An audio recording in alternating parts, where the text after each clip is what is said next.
welcome to Film Fam inspired by true events. I'm Heather, married to Brian, mother to Zoe. Hi, I'm Brian, married to Heather, father to Zoe. Hey, I'm Zoe, daughter to Heather and Brian. Hey, Hey! we're the Grays, we're your Film Fam. So today we're talking about the true events that inspired Spike Lee's 1989 film, Do the Right Thing. Talking about this movie, especially right now with the George Floyd trial going on, is really heavy. Talking about the murders and deaths that inspired Spike Lee to make this film is really heavy, and we want to do it right. First, we could just talk about how wonderful the movie is and how colorful and beautiful and empathic and funny and heartbreaking.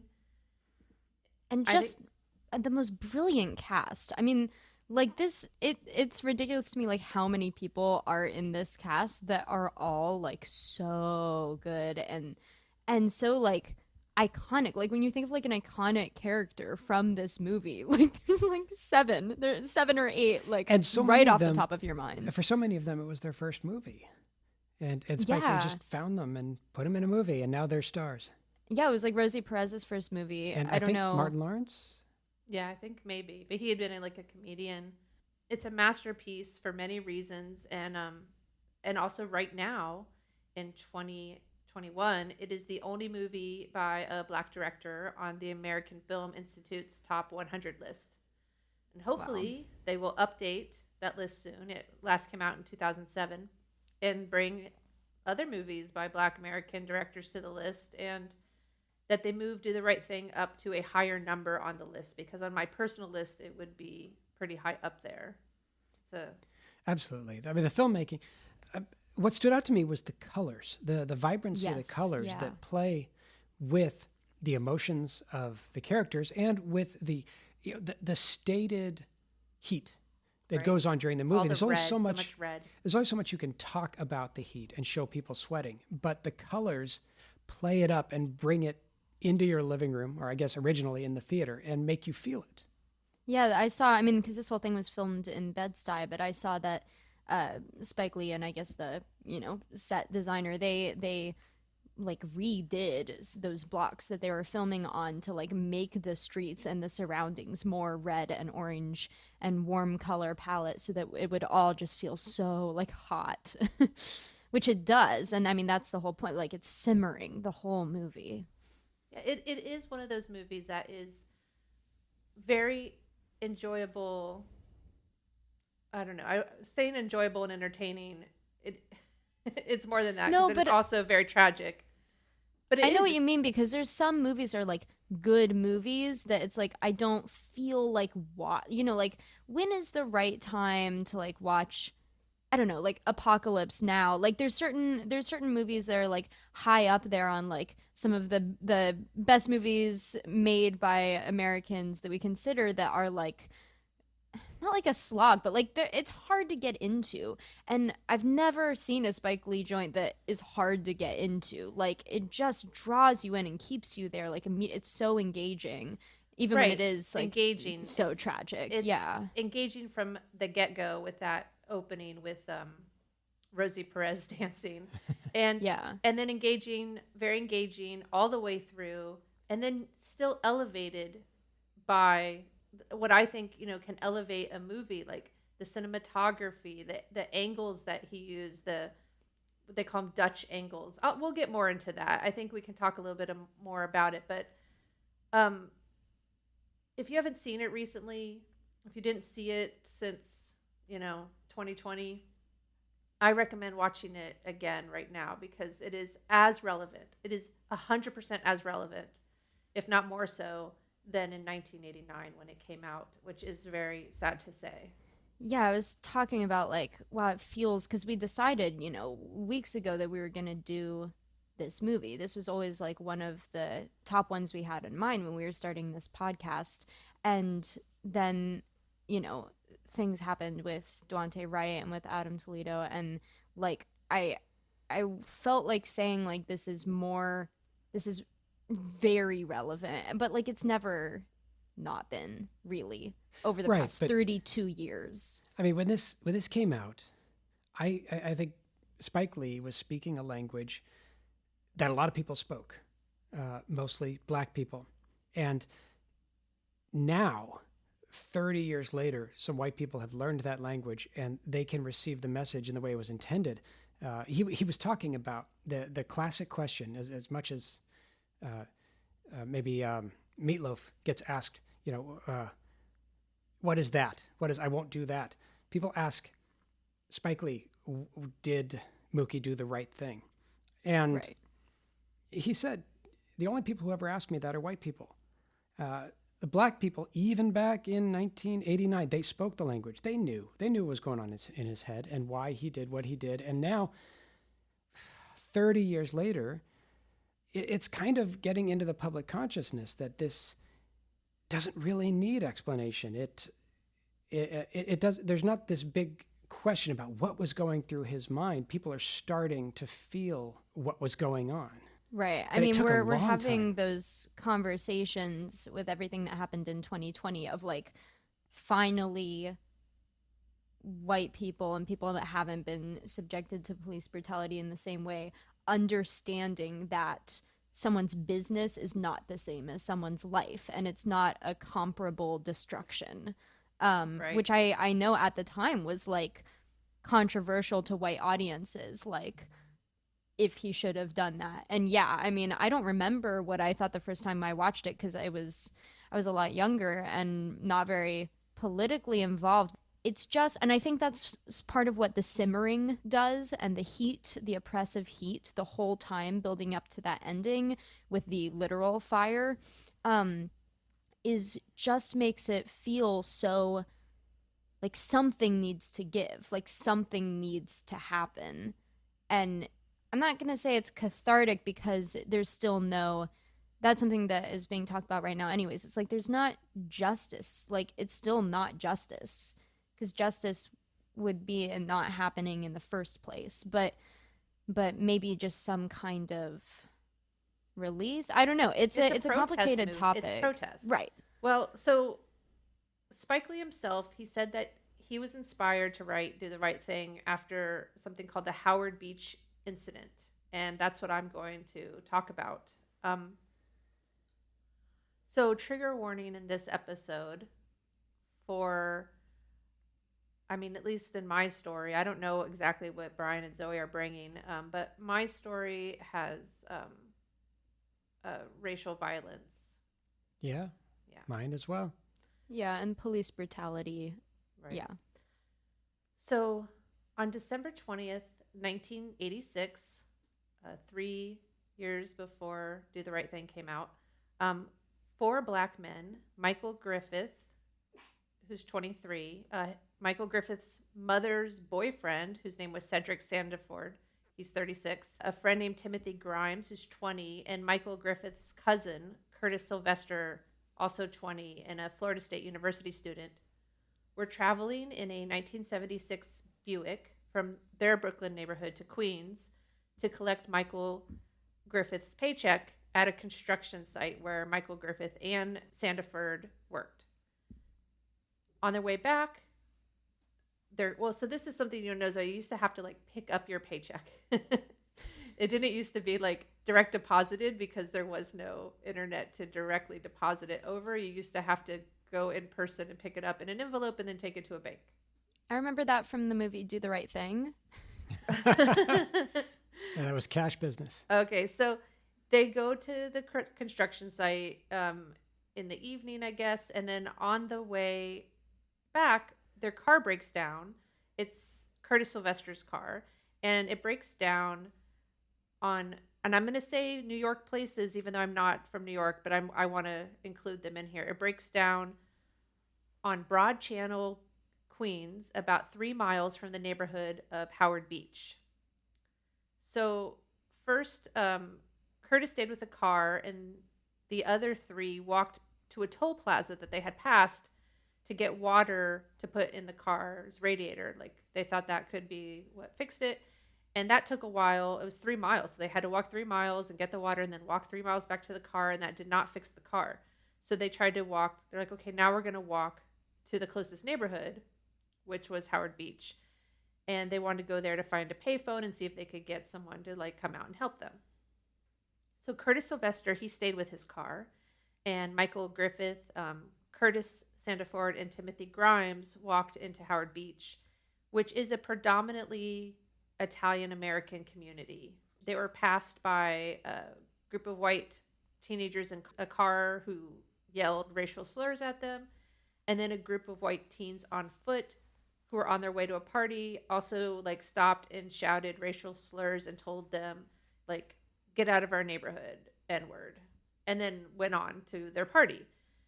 And Michael, Cedric, and Timothy got like to a place and where they could use a phone, and there was a pizza place called the New Park Pizza, and they decided to get something to eat because it was already well past dinner and they had been walking and doing things for a while. While they were in New Park Pizza, someone reported to the police that 3 suspicious black men were inside the pizza parlor. Like, they had the police called on them for eating at a pizza place in a white neighborhood. And a squad car from the 106th precinct arrived, but the police were told by an employee that the 3 men were just eating, and so the cops left. And it was already pretty late at this point. So the 3 men, when they leave the pizza place to walk back to their car, it's 12:40 a.m. And at that point, the white teens that had bothered the men earlier were waiting outside for them with more friends. They had at least one baseball bat, a tire iron, and tree branches, and there's about a dozen of them. So there was, a confrontation, and they said, get out of our neighborhood, N-word, and they started chasing them, and some of them chased the men. And again, Grimes, and I'm saying men, but like My Michael age. Griffith, Yeah. they're 20. Sandiford was 36, but the other 2 are only 20. So that's your age, yeah. And the people chasing them were like 16, 17, 18, 19 years old, the teenagers. So they started chasing the 3 of them. Some of the white people were on foot. Some got in cars. They're like, get them, get the N-word. And Grimes, he drew a knife because they were like surrounding him, and he was able to get away with only minor injuries, and he got away from the whole scene. That's good. They did catch Cedric Sandiford, and he begged, God, don't kill us, while he was being beaten with a baseball bat and tree branches. And Michael Griffith was also severely beaten, but he managed to also get away and jump through a small hole in a fence next to the highway. And as he had been already beaten up some, he was like staggering across the 6-lane expressway trying to escape them, and he was hit and killed. And the driver did not stay at the scene. And the driver was the son of a police officer. Apparently, he got out and looked around and didn't see anything, and so he just drove away. Wow. So the boys, the young men who were beating up these other young men, the white people were, even when they saw him hit by a car, they continued to hit Sandiford. So the police arrive around 1 a.m. and Sandiford, again, who is Michael Griffith's mother's boyfriend, he's bloody. They find him. He's bloody. He's dazed. He's walking on the parkway. And the officers take him back to Michael Griffith's dead body, and they start treating him like he's a suspect. And they put him in the police car. They refuse to give him medical attention, and they take him down to the police station, and they force him to tell the story of the assault over and over again until dawn. Like, they're treating him like he was the victim, and they're treating him like he did something wrong because he's And again, black. this is 1986. How old were you guys in 1986? I was 12. 13, yeah. So that's the Howard Beach incident, and it sparked protests in the African American community, all over New York. And black civil rights activist Reverend Al Sharpton led a protest of over 1,500 people into Howard Beach. And when they marched into the neighborhood, the residents of Howard Beach called them the N-word and threw watermelon and other things at them. And I saw videos and pictures of this. And there were Nazis there, like just to come and show support. So, Wow. yeah. Then other activists and black leaders called for a boycott of all white owned businesses in Howard Beach. And they led other nonviolent protests, and they closed down, on one day, they closed down some subways, a bridge, and other places, uh, like nonviolent but arrestable protests. Like they kept the bridge from being driven on. They got down and stood on the tracks of the subway, so they'd have to stop the subway from going, and they were able to all get arrested to do a nonviolent action, which caused this case to be very high profile. Maybe it would have anyways, but that's part of what they were doing. It's like, let's draw as much attention as we can to this. Yeah, that's the core of civil disobedience. That wasn't about violating the law and getting away with it. It was about violating the law and being, quote, caught, Right. because you're making a statement. So a special prosecutor was appointed by then Governor Mario Cuomo, and he brought charges of manslaughter, second-degree murder, and first-degree assault against the ringleaders, John Lester, Jason Landone, Scott Kern, and Michael Perrone. The other white men in the mob, were charged with lesser offenses. So Anything about the police officers that were no. at the scene? No. In the trial, the defense attorneys tried to portray the black men as the aggressors. Like, they came in and were aggressive, and that's why we had to, and Grimes in particular, he had a really hard time being on the stand and having to deal with, like, the racist questioning he was getting from the defense attorneys, and had to be pulled out of the courtroom a couple times because he just started, like, yelling, like, I'm finished, because he was traumatized. He was a young man and was really traumatized over this. Right, and to have to go through that again, like, on the stand. Right, and to be told, like, maybe you guys all got chased and beaten and driven onto the street to be hit by a car because you did something wrong. Cedric Sandiford, he was a major witness for the prosecution. He was born in Guyana and immigrated to the U.S. in 1968. He served in the Army for 2 years.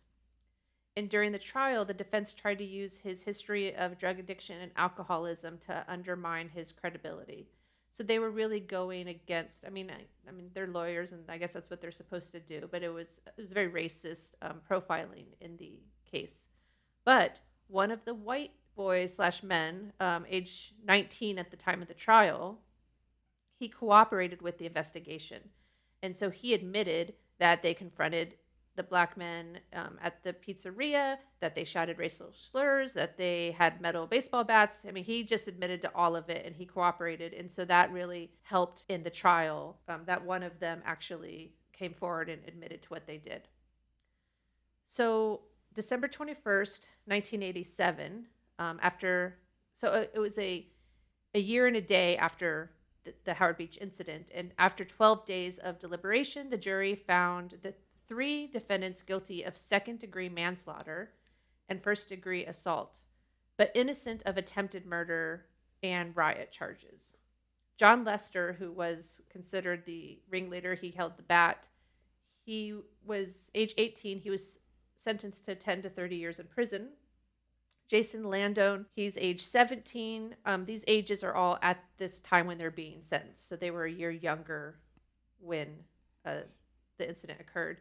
He received a 5 to 15-year sentence. Scott Kern, age 19, was sentenced to 6 to 18 years in prison. And the jury acquitted Michael Perrone, age 18, of all charges. The other participants, Salvatore D. Simone, 20, William Bolander, 18, James Povinelli, 17, John Sagis, 20, Thomas Giacardo, 18, Harry Buonacore, 19, Thomas Farino, 17, and Robert Riley, who's one that cooperated, he was 20 at this time, all received lighter sentences, and in most cases, they just received community service. John Lester was paroled in 2001, and deported back to England because he was actually from England. Uh, and he committed suicide in 2017. Scott Kern was released in 2002, and Jason Landone was paroled in 2000. The rest of them all like just went on to have normal lives and be fathers and businessmen or whatever. So Spike Lee said that Do the Right Thing points to the Howard Beach incident with the use of a pizza parlor as like the main gathering place, that it's the conflict is with Italian Americans, and also that the call for a boycott of white owned businesses, which Al Sharpton called for, is part of the plot where Bugging Out is instigating a boycott with Sal's. And at the end credits, Lee includes a dedication to Michael Griffith's family and the families of 5 other Black New Yorkers who died in similar circumstances. And also a scene in the movie where the firemen are there and Sal's is on fire, and the people in the neighborhood start chanting Howard Beach. Although I also saw someone say that they were chanting Coward Beach. So I'm not sure, but I thought it was supposed to be Howard Beach. So that is one of the terrible stories that inspired Do the Right Thing. Well, also in the dedication at the end, someone else in there is a woman named Eleanor Bumpurs. And Spike Lee has spoken on the Eleanor Bumpurs incident, which I'm going to talk about, but I wanted to start off the talk so that I can put you in the right frame of mind. There's actually 2 frame of minds, but the first one, Spike Lee blames Mayor Ed Koch of New York, quote, because he was giving the signals, the wink wink, like it's open season. The second thing that you should know first, and everyone should have known first, is that Eleanor Bumpurs had psychiatric problems and was under treatment and had been hospitalized 3 times. So leading into this story, this takes place 3 years before the previous story, in 1984. Eleanor Bumpurs was living on public assistance, which partially paid for her rent, her living expenses, in an apartment that was between $90 and $100 a month. And she told her daughter, Mary, who was one of 7 children, that someone in the building was harassing her. And Mary advised her to keep the door locked to stay safe. She stopped paying rent due to maintenance problems. And there's some disagreement in the record about her payment history. Mildred Europa Taylor from Face to Face Africa said she had a good payment history, and eviction proceedings started when she just got 1 month behind. Val Coleman Housing Authority in 1984 said that she lived there for 2 years and paid her rent sporadically. And they even had different figures for the amount of rent. So something got lost in translation, but the one was 30 years after the other. So maybe more information came out between that. The Mildred Europa Taylor article is contemporary, and so has the advantage of all of those years of collecting the actual information. The Human Resources Administration had emergency rent funds for seniors facing eviction, but Bumpurs was denied that money. I couldn't find out why she was denied. Eventually, she ended up 4 months behind in rent. Wait, so she was a senior? She was a senior. She was 66. Okay. And she was low income, receiving assistance, and so and she was in touch. She had a social worker assigned to her case. People should have known what was going on with her. She didn't allow maintenance workers to enter, and wouldn't pay the rent because, quote, people had come through the windows, the walls, and the floors and had ripped her off. So all this is to say, it shouldn't have been a surprise to anyone that she needed help. She needed psychiatric assistance. Eventually, they did send in a psychiatrist, Dr. Robert John, who concluded that she was psychotic and unable to manage her affairs properly.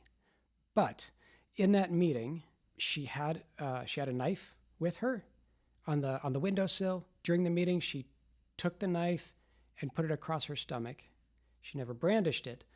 The psychiatrist left that meeting feeling like she's having hallucinations. She's seeing things that aren't there. She's psychotic. But she's tidy, she's neat, she takes care of herself, she's in good health. And the thing with the knife was interpreted as defensive. She never threatened with it, and she's not a danger to others or herself. So there was no grounds for forcible commitment to an institution. Her, Can I just break Yeah. in for a thing? Think about how many white men walk around with guns. Like, I need to be able to bring my guns into Chick-fil-A so I can protect myself. But a woman, maybe it's looked askance if she is holding a knife in her her own own home. house, and a stranger comes in to question her. Right. I mean, I believe she could have been, people can be a danger to themselves or others, but just the fact that she had a knife, she should be allowed to. Yeah. I mean, already just the story's not over yet, but I'm just thinking about what profound failings we have in our whole system for mental health help, especially for older folks. Like, And people living in Yeah. poverty. Yes, it's Right. terrible. And I mean, Heartbreaking. I'm gonna bring back up this social worker because only afterward, people are testifying. It comes out that she has chased people with this knife before. At least 5 people testified, including a child was chased with a knife and threatened with it. And the social worker knew about it and did not inform the psychiatrist. And so this all kind of leads up to, again, this social worker. His name is Herman Ruiz. And he decided on his own, he was going to make a legal judgment that the legal way to get her the help she needs is to evict her, because then she's homeless and then she can be forcibly committed. Oh. gosh. And so the wheels get in motion and they're going to come in and evict her, but not all the information gets relayed. October 29th, 1984, the Housing Authority attempts the eviction. There is testimony that Bumpers yelled through the window and threatened to throw boiling lye at the next face to appear. So they called in the NYPD Emergency Service Unit, which is armed police. They couldn't get her to open the door, so they drilled out the lock, looked through the lock, and saw her naked with the knife. They knocked down the door, and they used plastic shields and a Y-shaped bar to push her against the wall and restrain her. She fought free of that, waved the knife at an officer. The officer's partner, Stephen Sullivan, shot her with a shotgun, hitting her right hand and destroying the hand. He shot again, hitting her on the right side of her chest, and that was the fatal wound. So they shot her while she was restrained. No, she fought free. She Brian said. fought free of the Y-shaped bar. But they And also. They're shooting and I'll talk about this. and- Yeah. At a naked 270-pound woman who was 66 years old. Right, and they have shields. Yes. I'm just imagine them ever doing this to a Right. white woman, Right. Absolutely not. an elderly. Yeah, And I mean, I didn't see any discussion of this, but it occurs to me that, okay, they're there, they drill out the lock, they look inside, they see that she's naked with a knife. Okay, let's look at what we have now. Can we handle that safely? No, probably not. We have a couple shields, but there's no stab vests, there's no riot gear, there's no helmets. Let's go away, get better prepared, come back with the right force to take this woman and evict her without causing anybody to die. They didn't do that. They just went in because they knew that the guy behind the people with the shields had a shotgun in case anything went wrong. And this was, because they knew they wouldn't get in trouble. it's not just that they wouldn't get in trouble. This was simply how they did things. Yeah. Evicting people. Slash do Evicting people who are things. on assistance, who are living in an assisted housing situation, evicting them with shotguns. Yeah. Hey, first of all, just evicting them in the first place, but then also, Right. But I would rather like destroy your hand and kill you But than this let this you live tracks back here. to what Spike Lee said. I'll go back to the quote. He blames Mayor Koch because he was giving the signals, the wink wink, like it's open season. And this was policy, and we will see that. But before we see that, one more bit of information. Instead of a covered gurney, when they wheel her out, they didn't wheel her out. The police carried out her naked and bloody body for everyone to see and left a finger behind for her family to find. What? Oh my God. They didn't That's even just really clean up. terrible. So, of course, there were investigations, and there was a trial for the officer that shot her, Officer Stephen Sullivan. I went into the Daily News, the New York Daily News, and I looked up articles from the next day, from a couple months later, December 2nd. It looks like they had been collecting information, and there was a series of articles in one particular day's issue that addressed what went wrong. And then do the right thing, and then a huge gap of time. And then there are articles that are very recent, like in the last 10 years, talking about looking back at the legacy. Not a whole lot in the middle. The articles from the time, they looked at what could have been done differently, but none of them suggest that what could have been done differently was a different mindset on the part of the police, that they shouldn't have thought that, we'll try a little something. If a little something doesn't work, we'll shoot her. Right. So Like, leave, come back another day. Yeah, Or just leave. Right. yes, don't do that at all. Right. But don't evict her. But, that's a whole other can of worms. And it talks about how the police didn't know that there was a long and extensive history of violent behavior, and that she'd been undergoing psychiatric treatment for 8 years. But Herman Ruiz knew. And ultimately, I can skip to the end on Herman Ruiz. His bosses were demoted. He was simply, he received additional education, quote, a course to improve his written and oral communication skills. His boss said the tragedy in this case is that Ruiz is a very sweet guy, but he doesn't have the minimum educational requirements to be a caseworker. I dug into that a little more, and he actually was grandfathered into the job when they merged from some other type of department, and he was never qualified to be a social caseworker. So maybe that was simply incompetence. But one thing Well, on his part. but yes, yeah. Right, as a whole. One thing that stood out to me as I was reading about the court case that came about is I never saw any mention of the knife. And it occurred to me that police absolutely look out for each other. The only other person in that room was dead. So was there really a knife? And because if there was, you would find a blade and a handle that had been shot, because it was her dominant hand that got shot ostensibly while holding a knife. And I finally found it. It wasn't in any articles, then or now. I had to go into the proceedings of the court case itself. And it was entered into evidence, and it was examined by forensics, and they did find lead in pieces of wood that made up the handle. It had been shot. And that makes a difference because it shows that the hand that had been holding the knife was shot off, and the knife with it. So why the second shot? Right. She's no longer armed. I mean, well, Right. yeah, And the case hinged. And she's terribly injured. Yeah. The case hinged on two facts that remained unresolved. The two sides in the case agreed on everything except for two facts. One, the police testified that she remained in possession of the knife after the first shot.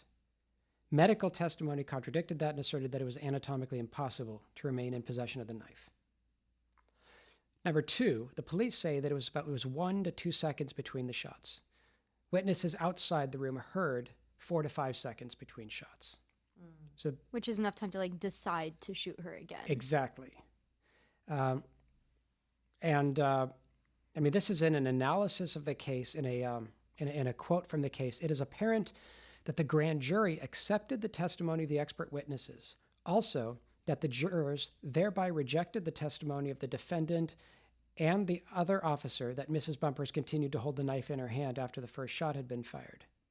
Criminal term, which is what they call the court, the authority. Criminal term substituted its own evaluation of the inferences to be drawn from the evidence for that of the grand jury, thereby usurping the grand jury's function as finder of facts. So, in other words, the judge decided that she remained in possession of the knife and it was only 1 or 2 seconds between shots, justifying Even the though the second jury shot. thought that wasn't true. Yeah. Right, but the jury disagreed. But here's the one thing that really makes everything else moot. Justice Vitale found that Officer Sullivan's acts were in conformity with the guidelines and procedures outlined in the Emergency Service Unit Manual. Isn't that how it is? Yep. And everything else aside, maybe she was disarmed, maybe she couldn't do anything, maybe shooting her a second time was in conformity with the guidelines and procedures, and they're just allowed to do that. And how many times have we heard that it's all about whether the officers feel afraid? Right. That's the justification. If you feel afraid, you're allowed to shoot. And I've seen AMAs, I've seen firsthand discussions from contemporary police officers who talk about their training and talk about how much they are impressed upon that you are supposed to be afraid at all times. We're training you to be afraid.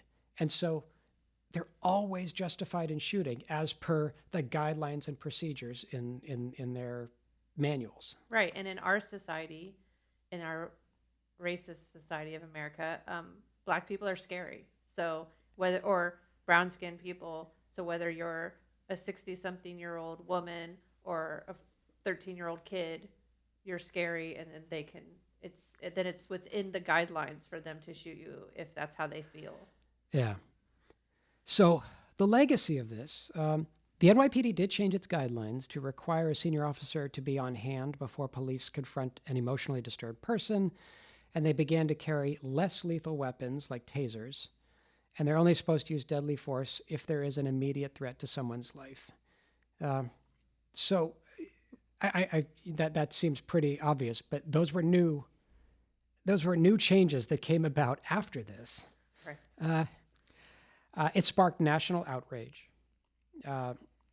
Mary, Eleanor's daughter, and Veronica Perry, whose 17-year-old son had been killed by police, led a grassroots initiative in New York City to fight police violence in Black communities through the 1980s. Mary sued the police department and the city for $10 million, got a $200,000 settlement because it's a lot easier to win a wrongful death suit in civil court than it is to prosecute in criminal court, where you need Well, especially if it's the police. Yeah.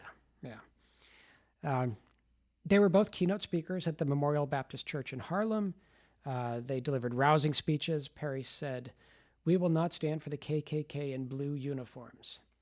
In October of 1986, in a memorial service at the House of the Lord Church in Brooklyn, they were joined by several other Black women, including Carrie Stewart, the mother of graffiti artist Michael Stewart,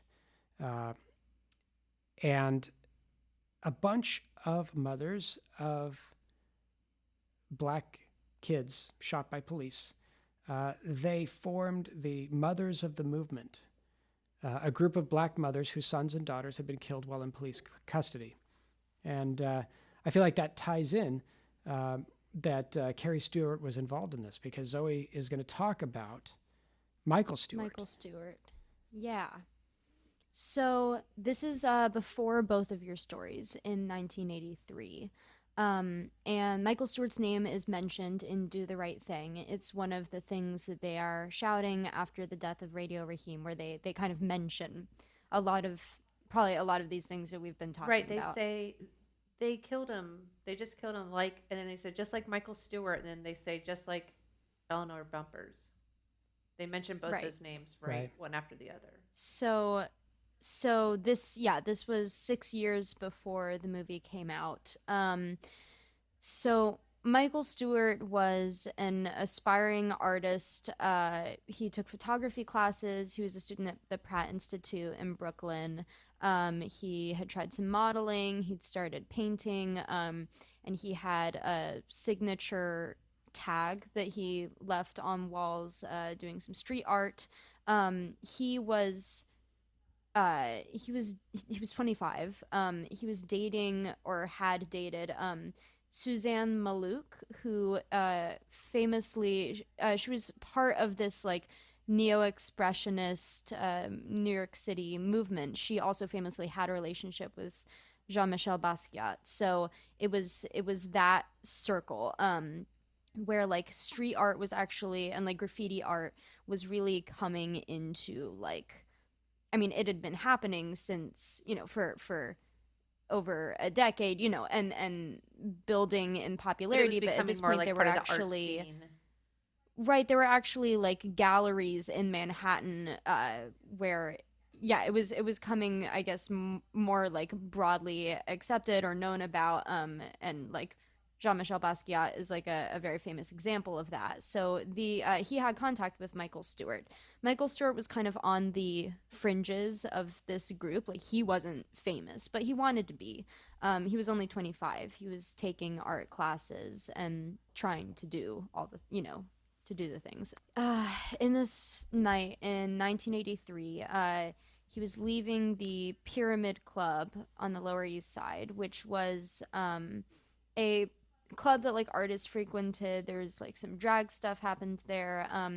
He was waiting to catch a subway in New York City, and he wrote some graffiti on the wall, his like signature tag, which compared to put in perspective, like Basquiat did like whole like murals, like there's a whole tradition of huge graffiti art murals on train cars and in subways, but that's not what he was doing. He wasn't, what was that, the move, the Get Down, Right, yeah, I was it just wasn't thinking about the Get it was Down. just a tag while he was waiting at the First Avenue station. And a transit police officer named John Kostick sees him doing it and arrests him.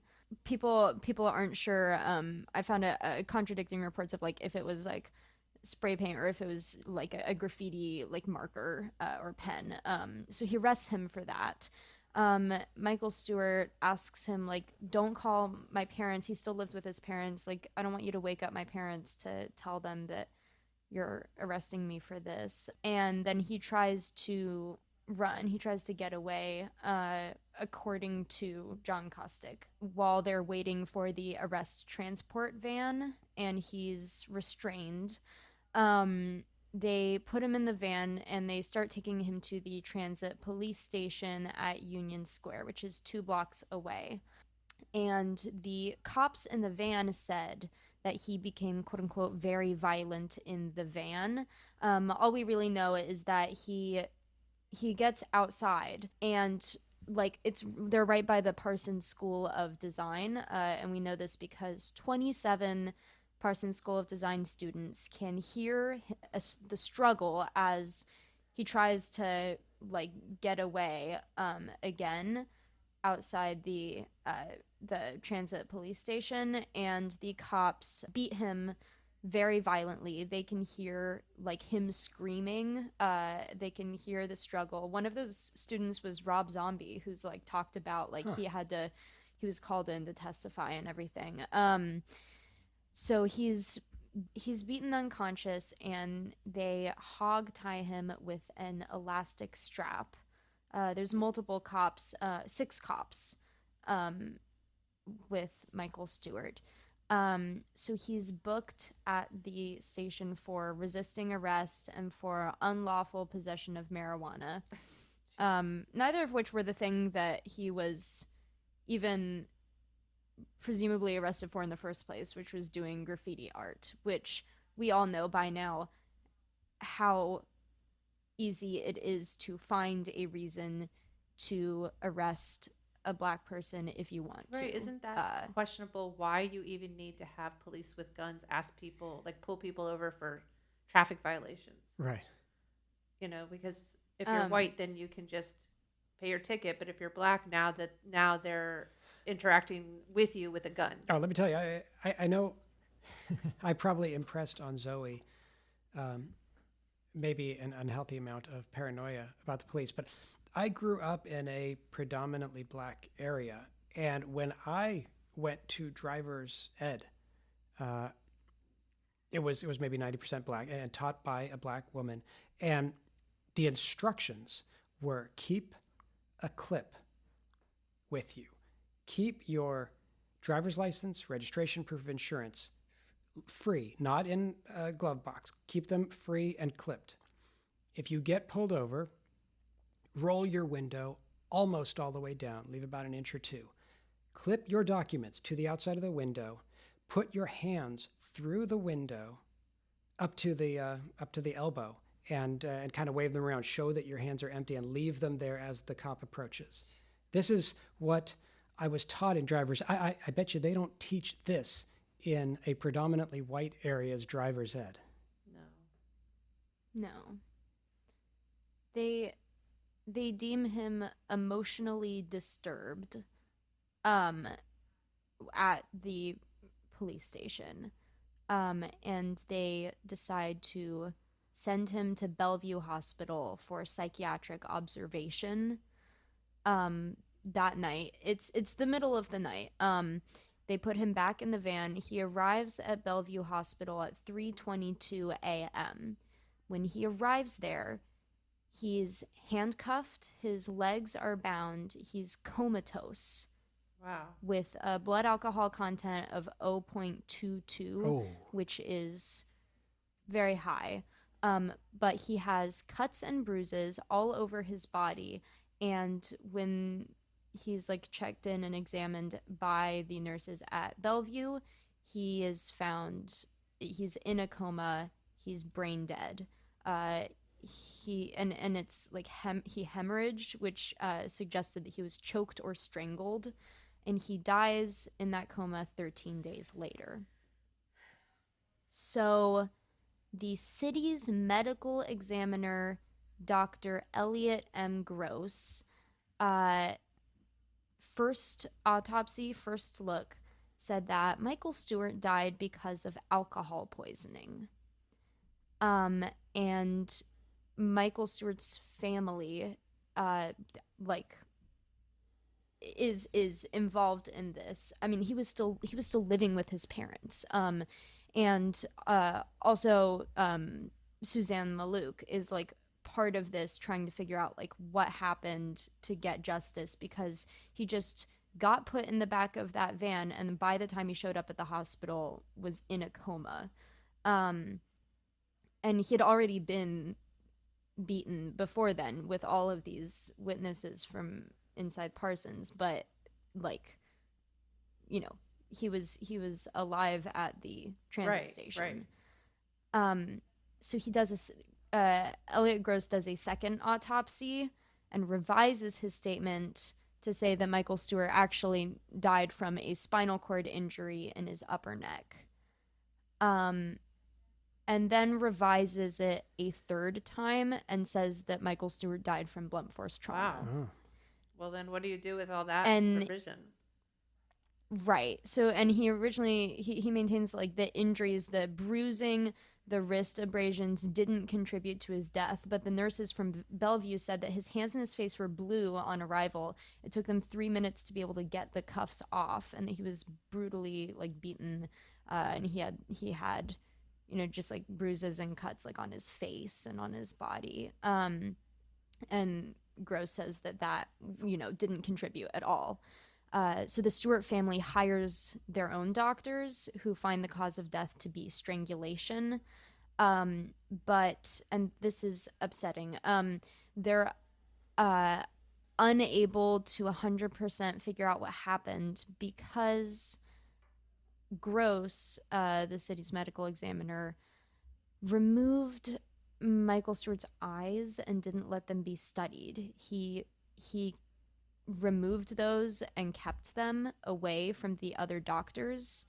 And so an examination of his eyes would have shown if there was hemorrhaging due to lack of oxygen from being strangled. But he took those and withheld the information. Yeah, I think I heard about this. That's making me think of that. Like maybe I heard Spike Lee talk about this. That he was strangled so much that like it popped his eyes out or something, and that's part of why that guy took them, because then they wouldn't have that The evidence. the evidence.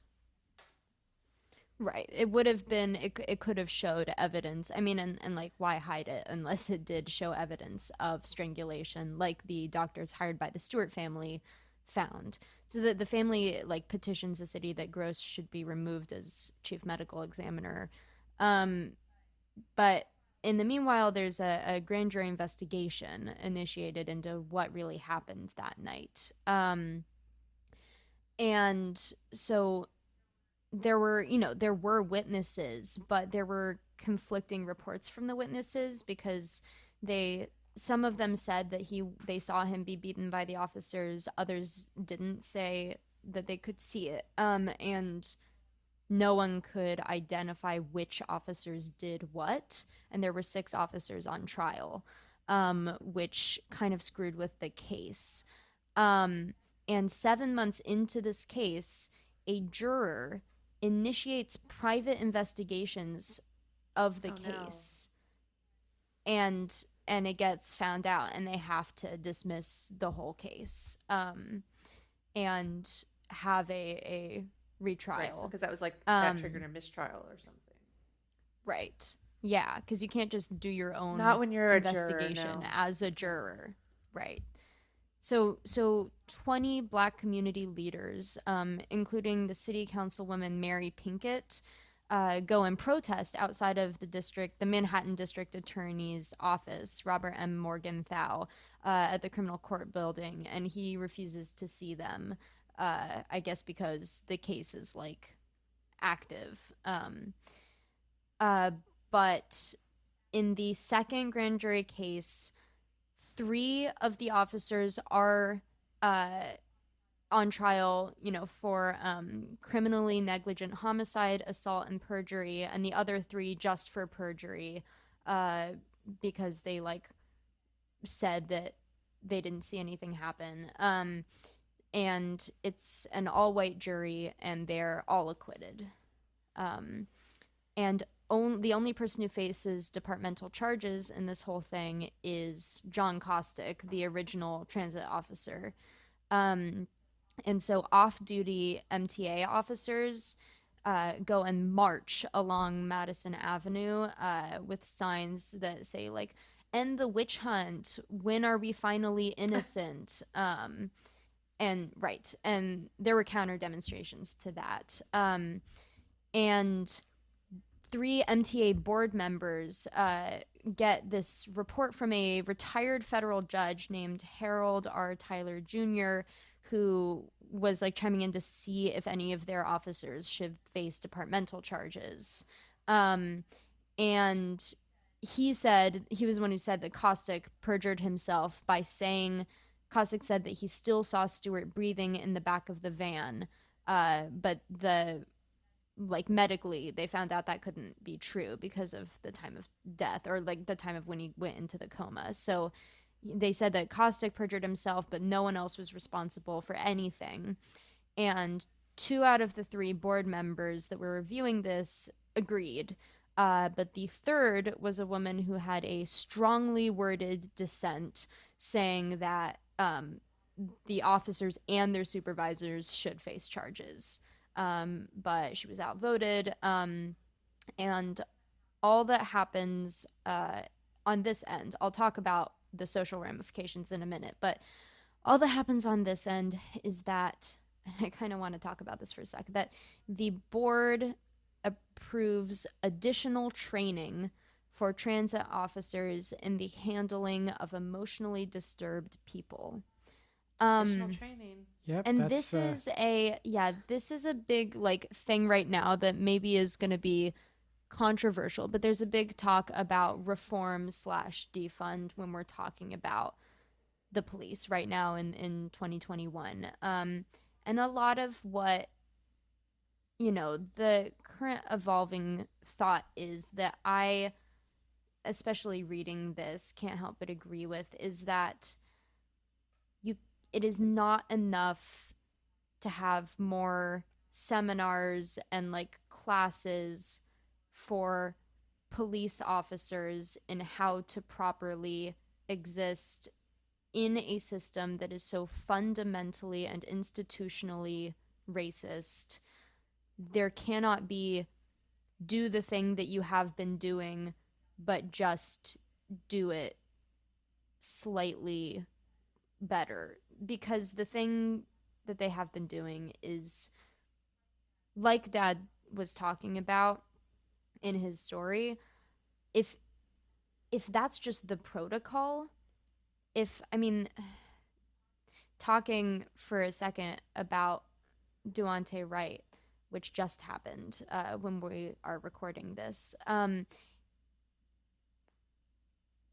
like, should it be legal to even tase someone at a traffic stop? Right. If the defense right now is I thought it was a taser, not a gun, which is kind of ridiculous. Right. Why were you simply because of tasing- the way why can you tase citizens at at all? Like the way that the police function right now, defunding the police is diverting those funds to facilities that could better handle these sorts of things. Who would have been the best people to deal with the story that you talked about, Dad? Because honestly, I was listening to that and I was like, there should have been medical health professionals and like conflict resolution people whose job it is to work with mentally ill people. Well, I just even, I don't know if it was a tweet or something that said, why do we even need to pull people over for traffic violations?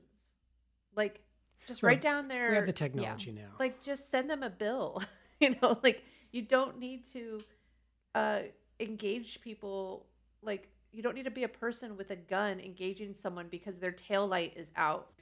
There's whole countries out there that don't carry around guns to shoot at people just for traffic violations. Sorry, go ahead, Zoe. Well, and I've also heard that routine traffic stops are kind of a lie. that as far as people of color go, there is not a routine traffic stop, and that's why you got pulled over. They are looking for an excuse for whatever they could possibly do to try to, that they could Right. pick to brutalize people of color. But this is obviously a very tragic story, and there was no justice or whatever could even come close. But what did come out of it was the artistic community, the like neo-expressionists that I was talking about, were really like had a very strong reaction after this, because not only was it seen as an attack on the Black community, but also as part of a stifling and a suppression of street art that had been happening for a very long time. The thing that he got even Picked up for in the first place. arrested or detained for in the first place was just for tagging, which is ridiculous. But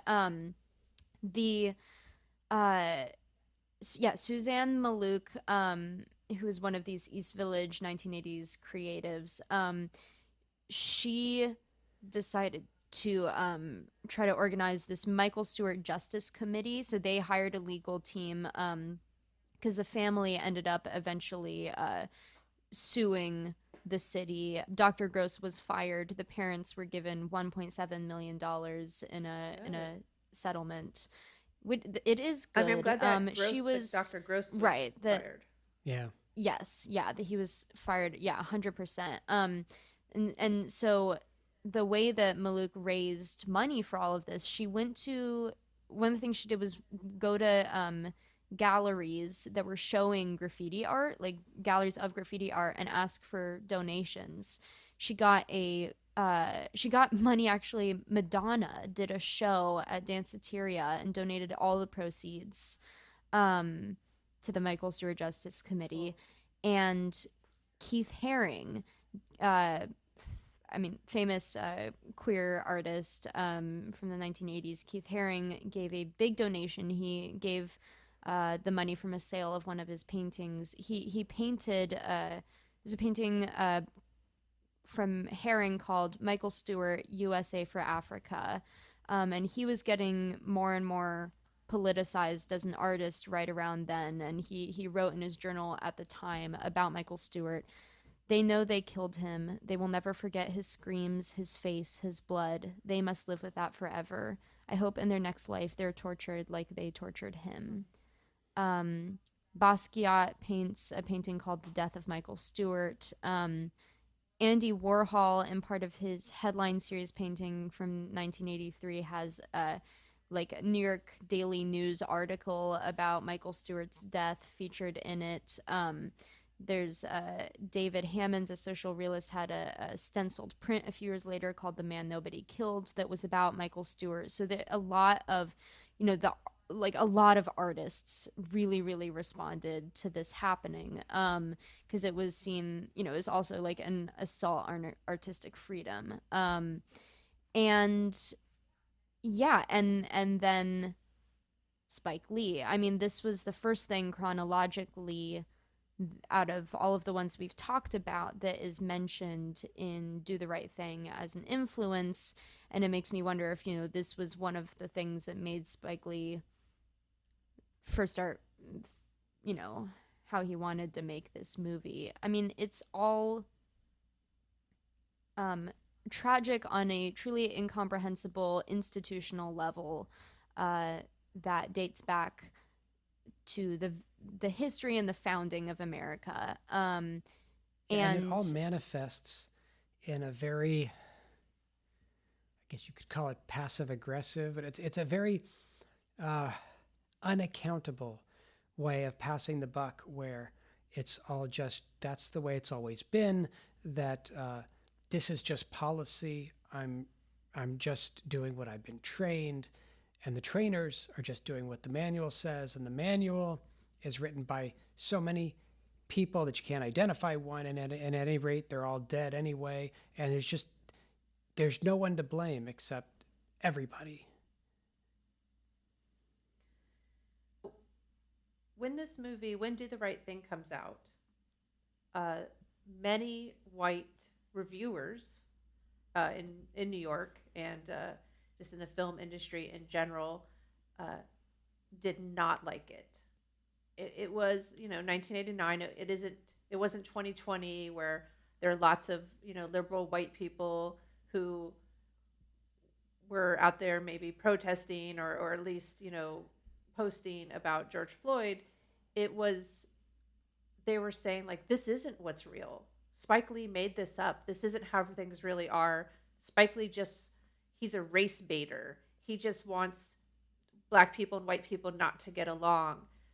He's making this movie, and if black people go see this movie and then go out and riot, it'll be Spike Lee's fault, and that's what could happen because he doesn't even realize, he's made this thing where black people are rioting in the movie, and he's going to make black people riot, and they just did not get it. And it wasn't, I mean, Roger Ebert got it. He actually wrote a very good review, but other writers, there was a review in the New York Magazine by Joe Klein, and he said that Mookie throwing the garbage can through the window is one of the stupider, more self-destructive acts of violence I have ever witnessed. I mean, that's some hyperbole there. Like, really, in all the movies you've seen, a black pizza delivery man throwing a garbage can through a window is one of the worst things you've ever seen. And I guarantee you that came from a point of saying, okay, Mookie is throwing a garbage can through the window of this white Italian guy. And should he have done that? Shouldn't he have done that? What was the right thing to do? What's his relationship to Saul? And they're not at all thinking about radio. No. And The worst thing in the movie was the Right.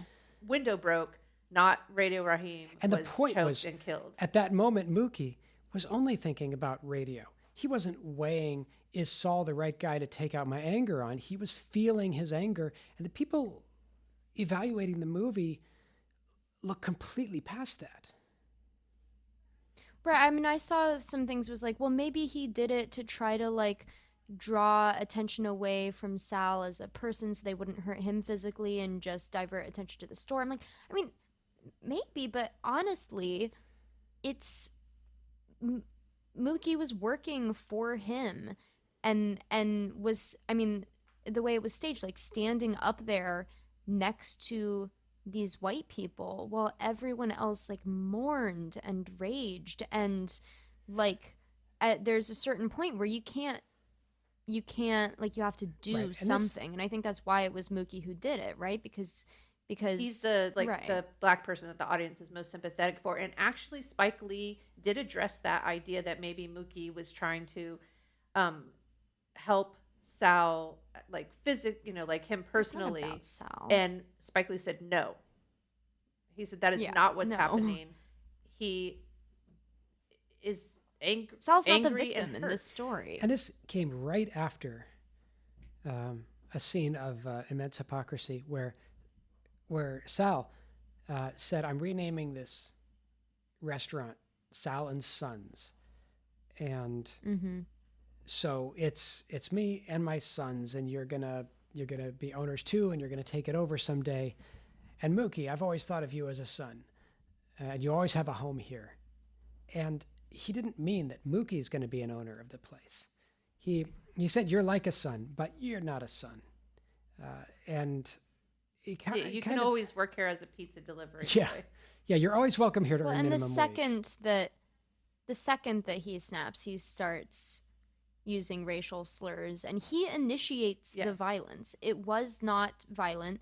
I mean, there's so much talk about every time there's something like, I don't actually even like to use the word riots Right, because I protests. think it's I feel like, yeah, every time there's protests that have like looting or property destruction, people go to, oh, you should have been nonviolent. But you know what's nonviolent? Like playing music really loud in Right, protest. or saying you're going to or- boycott. Right, that is the nonviolent protest. And the second that happened, he initiated the destruction and the violence. And And mean, racial slurs. Like he's a Yeah. right. He's not the victim. Like Mookie is under no obligation to help him. Like I don't think any viewers, except for maybe white viewers, sympathies would lie with Sal. Well, I mean, I think that's one of the really so many smart things in this movie. I mean, I can't even, but yeah. it shows that when Sal gets really angry, those racial slurs just pop right out so quickly, so easily. You know, the idea, but I read all these reviews back, in 1989, and they were like, but Sal loved all the black people in the neighborhood. He loved feeding them. He was their friend. I don't understand why Mookie would do that. And it's like, And that I was don't- very I don't smart. think you do. Sal is the example of the non-racist white person who just needs a little threat to his livelihood to make the racism come out. Right. Well, right, and like when Pino starts going after Smiley, when they're like having a conversation and Smiley's in the street, and then Pino like walks out in their conversation, we can see him through the window. Sal isn't like defending, he isn't telling his son not to do that. In fact, that whole conversation is like, I know you don't like black people, but just like stick it out here. Like, Right, don't that leave. racism's coming It's from not like somewhere. you're wrong. I should, as your father, teach you something different.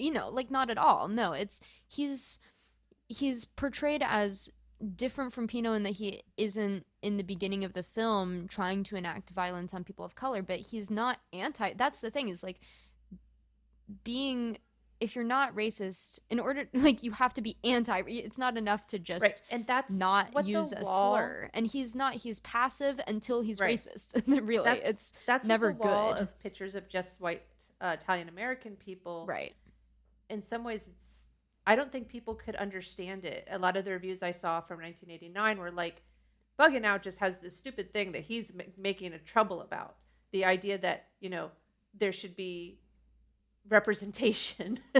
And now, like, we understand a lot more, and we talk a lot more. Like, no, there needs to be, Black people need to be included in all levels and all things, because representation actually really, really matters. And why don't you have representation? And that's Right, maybe it's indicative of a deeper problem, like it was here. It's not like, well, I'm a super non-racist guy. I'm Italian, so I wanted to have Italian people up there. It's like, no, they're actually you are racist, and you can tell. so. This movie, while now considered, a masterpiece and a great movie, it lost at Cannes Film Festival because the jury president found Mookie to be unheroic.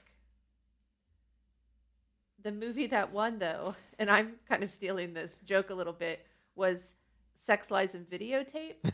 So, like, James Spader's weird character was more heroic somehow? Absolutely not. It was also mostly ignored at the Oscars. Spike Lee was nominated for Best Original Screenplay, and Danny Aiello was nominated for Best Actor, but neither won. It wasn't nominated for Best Picture. Best Picture, the movie that won, was Driving Miss Daisy, which has now become one of the most derided movies ever to win a Best Picture. And it had a kind of like simplistic, nostalgic for white people view of race relations. And it was about a Black chauffeur played by Morgan Freeman driving around an old white woman played by Jessica Tandy. And it was kind of like, she becomes good because she can make one Black friend, I guess. I actually haven't seen it, and I didn't want to see it, but it has since people consider that one of the worst movies to ever win Best Picture. Spike Lee finally won an Oscar in 2019 for Best Adapted Screenplay for Black Klansman. That was his first Oscar? That's his first Oscar win, yeah. Oh my God. In a New York Times review that came out around 1989, Spike Lee said, "I wanted to generate discussion about racism because too many people have their head in the sand about racism. They feel that the problem was eradicated in the 1960s when Lyndon Johnson signed a few documents. But you don't know, Zoe, like growing up, a lot of white people thought of Spike Lee as someone who was just creating race problems. That by talking about racism, he was actually creating the problem somehow. But I think I actually read a response from Spike Lee to some of the things you were talking about where there were like critiques like, if Black people watch this movie, they might like decide to go start riots. Which, first of all, like, good, yes. But second of all, Spike Lee came back at that and was like, that is, not his words, but stupid, and yes, his words, racist, because the idea that a Black audience would just be so like emotionally or not emotionally affected, but that they would just be like wild in some way, like those critiques were implying, and like have no critical thinking, just be urged to action and violence. But the white audiences wouldn't buy the newest Arnold Schwarzenegger movie is just insulting and racist. Because, I mean, and I honestly think that we're less than a year out from the summer of 2020 in which, protests engulfed the country. And I think they're still warranted. And if they were, if someone did go watch Do the Right Thing and was like, I am incensed, I want to protest, I think that would be perfectly understandable. But like the idea that Black audiences are somehow more easily pushed to violence than white audiences is ridiculous, especially when all of these things that we're hearing right now come from white violence and white fear. Right, and fear. There's so much fear of like Black righteous anger. Yeah. And so I recommend that if you haven't watched it in the last year and a half that you watched Do the Right Thing. And now you know more about the stories that inspired it, that directly, that Spike Lee directly said inspired it, and also included mentions of in the movie. You'll notice them. And check out a lot of Spike Lee's other works. Yeah, and there's Yes. an interesting movie about Basquiat. It's called Basquiat is the title of the movie. It's not Do the Right Thing. It's a good movie. Mostly it's about emotions. It's about the height of emotions in the mind of a genius and how art is created. But it's worth a watch if you have time after Do the Right Thing, because that's a better movie. Now we ask people to leave us a review on Apple Podcasts and a title of a movie, and I would give it a little inspired by true events treatment, which we did last time, or actually we forgot last time, but the time before, about Elf. And so one reviewer asked us to look into the true events that inspired Luc Besson's Fifth Element. And the thing is, I don't have to give it a fake treatment because it really was inspired by something true, a true event. It was inspired by Plato. So Plato, The true event that is Plato. yeah. So Plato, ancient Greek times, they had this idea of the four elements that make up everything in the universe: earth, air, water, fire, and But everything changed when the Fire Nation. Sorry. and a fifth element, which they called aether, Aether. Ether? Right. Ether? But like I in got you. Latin. And basically it meant the essence. And it's where we get the word quintessence, the fifth element, quintessence. So they thought that was what made up, Plato and people who were following Plato and liked this idea, that made, it was like a distinctive element, an unknown substance that like permeated what they said, the celestial sphere, and was even more pure than the other elements. More pure than fire, more pure than water, or earth, or air. And that this fifth element, they had ideas about it, like it moves in a circular motion, but all the other elements move in a straight line. They had Yeah, that checks out. The so circles are the perfect shape. right, and when we talk about something, it's like the quintessence of something means the purest form of that thing, and so that's Right, the Spike Lee's right, quintessential. quintessential. Yeah. So that is where Luc Besson got the idea of the fifth element, and that Lilu is Lilu. like, she is a supernatural godlike being who is an elemental force in the universe. She's the fifth element. She is that force, the fifth element, the quintessence, a supernatural being who is, I don't know if she's supposed to be like the quintessence of Circular. humanity. Right. She does move in a very circular, non-linear fashion. You can also see other like Latin and Greek influences in the fifth element. So like the word multi is Latin for multis, and it means that is used to show that something comprises many things of a kind.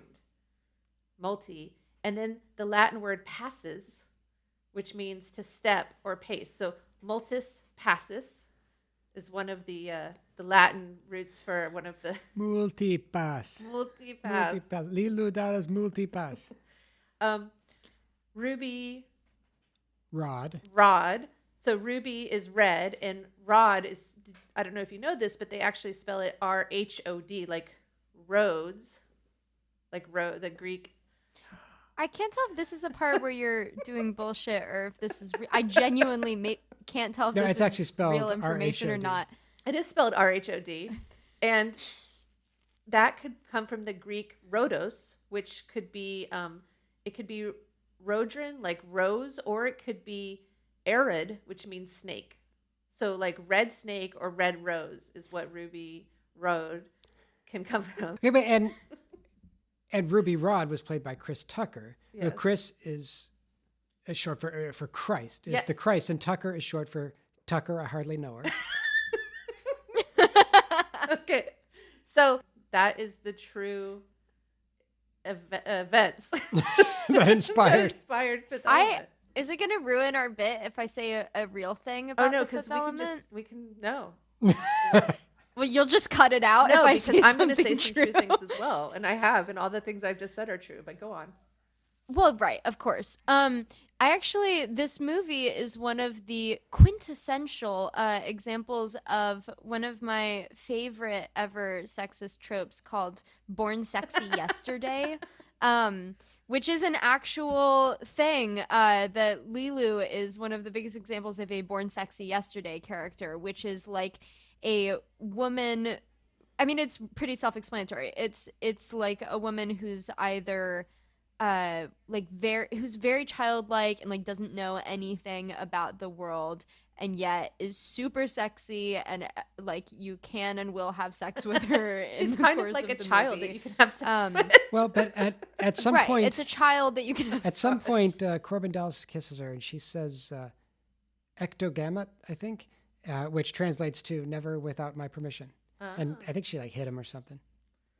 Well, That's good. It's still, yeah, it's a very, I think, gosh, I wish I remembered who coined that term. But I mean, I always thought she was great. You know, I was a kid with dyed hair and I love that vibe, but I do realize it's, yeah, I guess it's the trip that a woman who has the mind of a naive yet highly skilled child in the body of a mature sexualized woman. well, The video's writer slash producer Jonathan McIntosh cites The Fifth Element as "quote unquote" probably the most quintessential full example. circle. Oh, and he didn't even know what he was saying, did he? Also, like Splash and Enchanted and We should Stargate watch and stuff Splash, like that. just because I like Tom Hanks and Daryl Hannah. And Stargate, because I like Stargate. Wasn't there going to be a version where Channing waiting for Tatum was the that. one who was born sexy yesterday? Listen, when is that coming? Because that I will watch. Have one more thing that, since we're talking about Luc Besson, that we could do, but I don't think we will. We could do The Professional, which is also based on true events. The true event of Luc Besson falling in love and having a relationship with a 12-year-old girl who then he married when she was 15, and she is the actress who plays the blue-skinned singer in Fifth Element. Oh, wow. That was his wife that he met when she was 12. Oh, That he was my 32 God. and when she was 15 and they got married. She had his baby when she was 16, and during the filming of The Fifth Element, he left her for Mila Jovovich.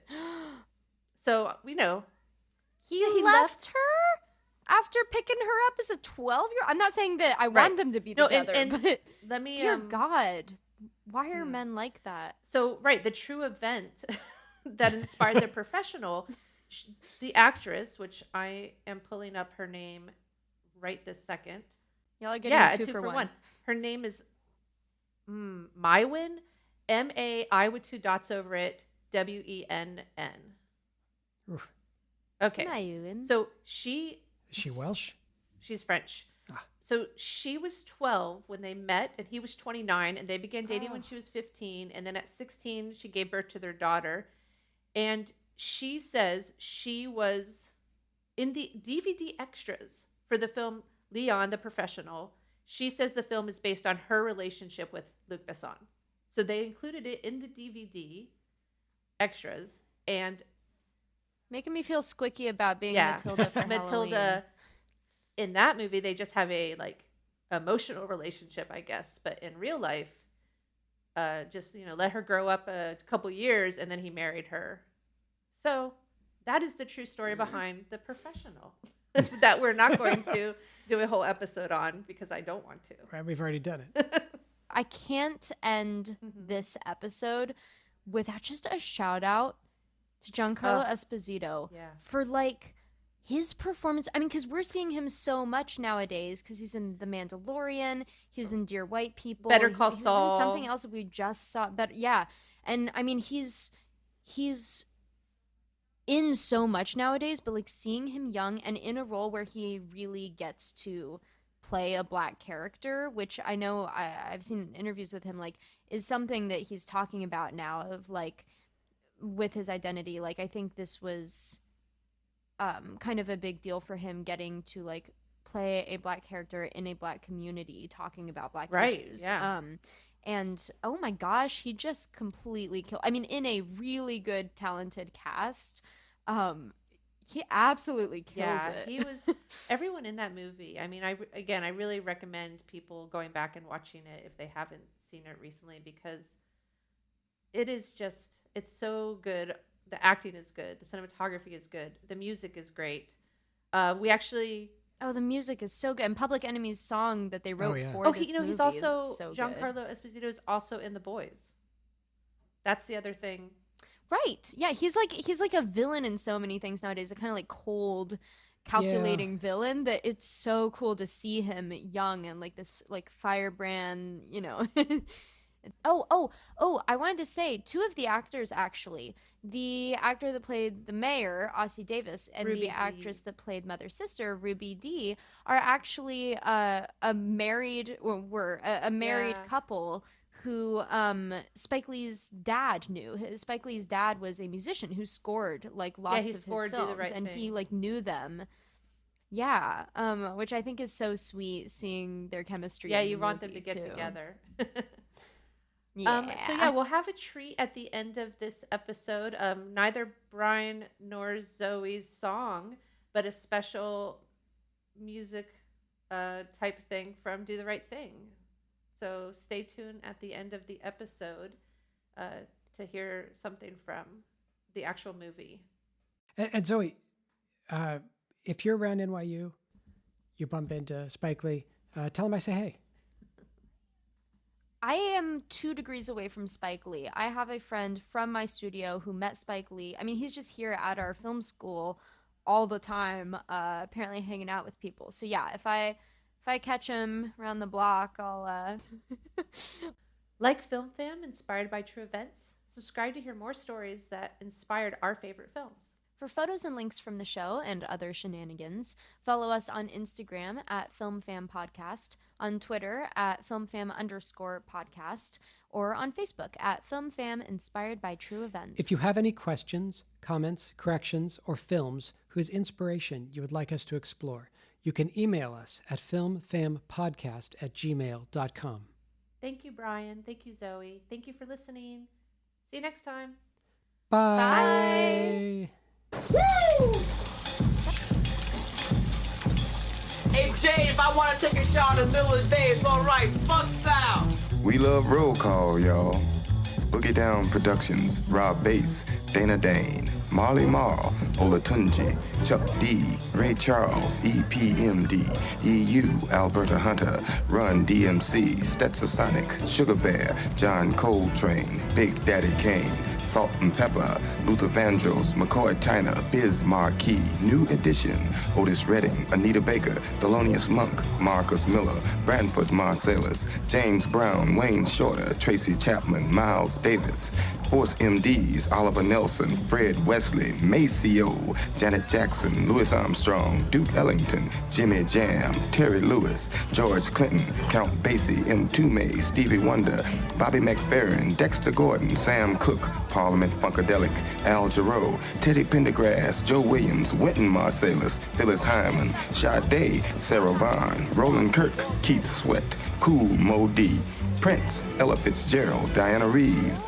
Aretha Franklin, Bob Marley, Bessie Smith, Whitney Houston, Dionne Warwick, Steel Pulse, Little Richard, Mahalia Jackson, Jackie Wilson, Cannonball and Nat Adderley, Quincy Jones, Marvin Gaye, Charles Mingus, and Mary Lou Williams. We want to thank you all for making our lives just a little brighter here on We Love Radio.